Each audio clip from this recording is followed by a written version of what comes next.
In the hospital, the woman kept hitting the glass with her head. It took two nurses working together to restrain her.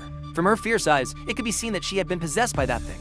Jessica rushed out of the hospital in a hurry. She urged her sister to leave here as soon as possible, because that thing that can drive people crazy has already spread here. As soon as the words were spoken, the street suddenly became chaotic. Everyone seemed to be insane and started to commit suicide. Just as Jessica lowered her head to get her phone, her sister was also affected. Oh my god, what the fuck is that? What the fuck is what?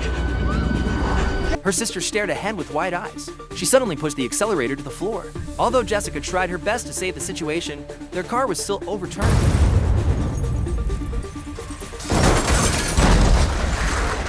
After crawling out of the car, Jessica touched her belly and was glad that she didn't have a miscarriage. However, her sister stood up and walked into the middle of the road. The street was already in complete chaos. Jessica was pushed to the ground by the crowded people. At this moment, a woman wanted to come and help her up, but as soon as she reached Jessica's side, she suddenly stopped. Then she walked straight into the burning car. Soon, a passing man ran over and helped Jessica into the house. At this time, the house was already filled with people fleeing for their lives. According to the news on TV, there seemed to be something above the city.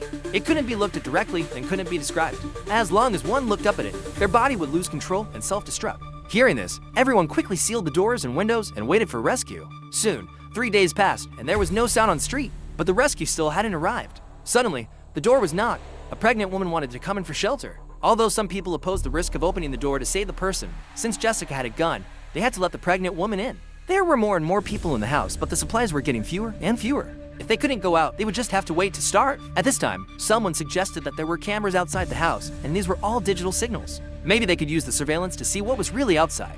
The others didn't know the operating principle of that thing and didn't dare to try easily. So the man had to hide in the house and watch by himself. Unexpectedly, just a few seconds after he started watching, his body suddenly lost control. Then he crashed into the chair and died. The power of that thing was even stronger than they had imagined. It seemed that if they wanted to go out to find supplies, they could only use the most stupid method.